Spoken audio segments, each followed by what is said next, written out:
নমস্কার বন্ধুরা, সকাল সকাল চলে এসেছি ছাদ বাগানে। সকালে বাগানের শোভাই আলাদা, কারণ সকালের যে ঠান্ডা একটা আবহাওয়া, এখন অবধি সেরকম অতটা গরম পড়েনি।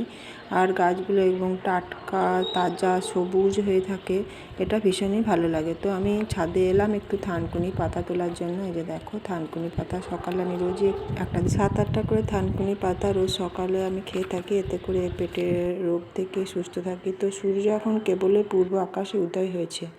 আজকের বিষয়বস্তু হলো এই যে মিলিবাগ তোমাদের দেখালাম, হিবিস্কাস টাইপের কোনো গাছ, জবা কিংবা স্থলপদ্ম, এই সমস্ত গাছেদের ডালে আর পাতাতে উল্টো দিকে যে সাদা সাদা জাবের মতন এক ধরনের পোকা দেখা যায়, এইগুলোকেই বলা হয় মিলিবাগ। তো এইগুলো গাছের খুব একটা খতরনাক জিনিস। এইগুলো হলে গাছগুলো শেষ হয়ে যায়।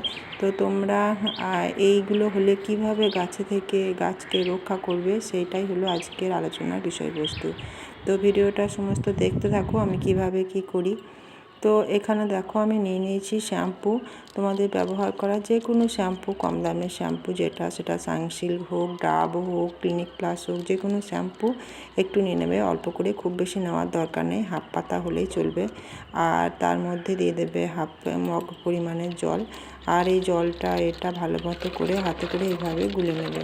গুলে নেওয়ার পরেই ফেনাটা হয়ে যাবে। আর তারপর কিভাবে দেবে, চলো ছাদে নিয়ে গিয়ে তোমাদের সাথে সেটা আলোচনা করব। তার আগে আমার পরিবারের পুরনো বন্ধুদের আমি অনেক অনেক ভালোবাসা জানাই। তোমাদের ভালোবাসায় নতুন নতুন ভিডিও বানানোর আগ্রহ জাগে। আর নতুন বন্ধুদের আমার চ্যানেলে স্বাগত জানাই। অবশ্যই চ্যানেলটা সাবস্ক্রাইব করে রেখে দিও সমস্ত ধরনের ভিডিও দেখার জন্য। তো আমার এখন এই শ্যাম্পুর জলটা গোলা হয়ে গেছে। আর নিয়ে নিয়েছি এভাবে একটা ব্রাশ, যেটা দাঁত মাজার ব্রাশই বাতিল পড়ে গেছে। এই ব্রাশটার মধ্যে ওই শ্যাম্পুর জলটা লাগিয়ে ঠিক এইভাবে আমি যেমনভাবে দিচ্ছি, যেখানে মিলিবাগ হয়েছে সেই পাতাটায় আর সেই গাছের কাণ্ডটায় ঠিক এইভাবে ঘষে ঘষে দেবে। এই ব্রাশে করে দেওয়ার জন্য এই মিলিবাগগুলো বেশ ভালো মতো করে পাতা থেকে ছেড়ে যাবে। আর এই শ্যাম্পুর মধ্যে যে একটা ক্ষারীয় ভাব রয়েছে, সেটাই এই মিলিবাগকে মারতে সাহায্য করবে। তো এইভাবে ব্রাশ করে দিলে উপরে সাদা দেখতে পাবে ভালো করে, যে এটা দিলে পরে একটা পোকার মতো বেরিয়ে যাচ্ছে। আর এই মিলিবাগ হলে গাছের মধ্যে প্রচুর পিঁপড়ে হয়, আর সেই জন্য গাছে ফুলও আসে না। আর আস্তে আস্তে বেশি হয়ে গেলে গাছ মরেও পর্যন্ত যায়। তো এই হিবিস্কাস টাইপের গাছ, যে কোনো জবা কিংবা স্থলপদ্ম, এই ধরনের গাছে কিন্তু প্রায়শই ওই মিলিবাগটা দেখা যায়। আর এর থেকে আমরা উদ্ধার পাওয়ার জন্য সবথেকে সহজ ঘরোয়া পদ্ধতি যেটা আমি করে থাকি, সেটাই তোমাদের সাথে আমি শেয়ার করলাম। তোমরা তো জানো আমি আমার ছাদ বাগানের সমস্ত গাছেদের খাবার বলো কিংবা কোনো পরিচর্যা কিংবা কোনো পোকামাকড় মারা, সমস্ত কিছুই আমি ঘরোয়া উপায় করে থাকি। তো এইভাবে আমি আমার ছাদ বাগানটাকে গুছিয়ে রাখার চেষ্টা করি। আর আমি যেগুলো করি সেগুলো তোমাদের সাথে শেয়ার করার চেষ্টা করি। তো এইভাবে এক হাতে করে হবে না, দুই হাতে করে একটা গাছের পাতাকে উল্টে, ঠিক যেমন আমরা দাঁত মাজি ঠিক সেইভাবে ঘষে ঘষে যদি এই শ্যাম্পু লিকুইডটাই ব্রাশের সাহায্যে স্প্রে করে দাও, তাহলে কিন্তু এই মিলিবাগের হাত থেকে সহজেই রক্ষা পাওয়া যেতে পারে। তো খুব সাবধানে দিতে হবে, যাতে করে এই জলটা গাছের ভিতরে না যায় কিংবা ডগা ভেঙে না যায়, কারণ যতই হোক এটা একটা ক্ষারীয় পদার্থ। তো এইভাবে আমি সমস্ত গাছগুলোকে একটু একটু করে এখন এই মিলিবাগ যেখানে যেখানে হয়ে আছে সেখানে এইভাবে একটু একটু করে আমি এই লিকুইডটা দিয়ে দিচ্ছি। আরও যে সমস্ত কাজ করছি চলো সেগুলো তোমাদের সাথে শেয়ার করব। তার আগে আবারও আমার নতুন বন্ধুদের চ্যানেলে স্বাগত জানাই। আর পুরনো বন্ধুদের জন্য রইল অনেক অনেক ভালোবাসা। তোমাদের জন্য আমার চ্যানেলটা, মানে আমার ভিডিও বানানোর আগ্রহ জাগে।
আর এখন চলে এসেছি আগের দিনকে যে খোল ভেজাতে দিয়েছিলাম, সেই খোলটা আজকে 2 দিন পরে ভিজে গেছে বেশ ভালো মতোভাবে। আর এই খোল ভেজানো জল আমি কিভাবে গাছের মধ্যে দিই চলো সেটাও শেয়ার করে দিই। তো খোল ভেজানো জলের জন্য এটা আমি প্রথমে 3 ভাগ করে দিয়ে দেবো। 500 গ্রামের মতো খোল আছে, তো এতটা পরিমাণে জল দেওয়ার পর আমি এতে হাফ বালতি মতো জল দেবো, আর তারপর গাছের গোড়ায় গোড়ায় এইভাবে আমি জলটা দিই। চলো সেটা তোমাদের সাথে শেয়ার করে দিই।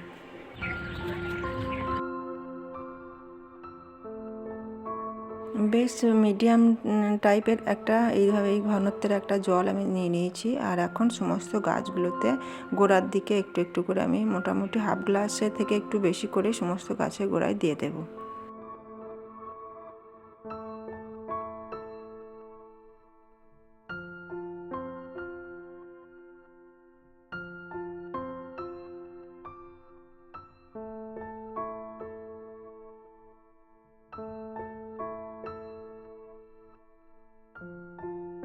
জলটা দিয়ে দেবো ছাদ বাগানের সমস্ত গোলাপ, জারবেরা, সমস্ত ফুল গাছ আর তার সাথে যে সবজি গাছ রয়েছে সেগুলোতেও একটু করে আমি এই জলটা দিয়ে দেবো।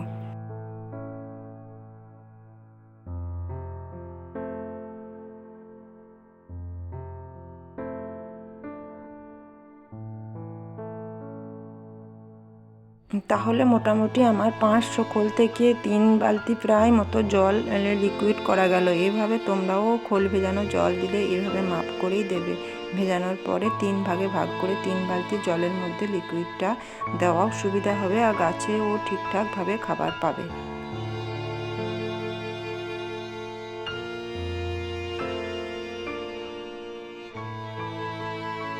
গাছ হলো প্রকৃতির দান, আমাদের ভালোবাসার জিনিস, তাই ভালোবেসে এদেরকে সমস্ত কিছু দিলে এরা নিশ্চয়ই ভালোবাসার দাম রাখতে জানে। আর এইদিকে চলে এসেছি ড্রাগন গাছটার কাছে। আগের দিনকে তো সেই পায়রার বেশটা দিয়েছিলাম, তো তারপর এখন একটু খুঁড়ে দিচ্ছি মাটিটা। আর তারপর সমস্ত মাটিটা খুঁড়তে পারি না, ওই দিকটায় প্রচণ্ড কাঁটা, তাই এই দিকটায় মুখ দিচ্ছি। আর তারপরে এই লিকুইড খোল ভেজানো জলটাও এখন একটু দিয়ে দিচ্ছি, কারণ সামনে এপ্রিল মাস করে এই ড্রাগন গাছের ফুল আসবে। চেষ্টা করছি, কিন্তু জানি না এখন অবধি কী হবে। আমি তো খাবার দিলাম আর ভালো যত্ন করলাম, যদি আসে তো অবশ্যই তোমাদের সাথে শেয়ার করব। আর এখানে অ্যালামন্ডা গাছে খাবার দিয়ে আজকের মতন ভিডিওটা শেষ করছি। ফিরে আসবো পরবর্তী ভিডিও নিয়ে। নমস্কার।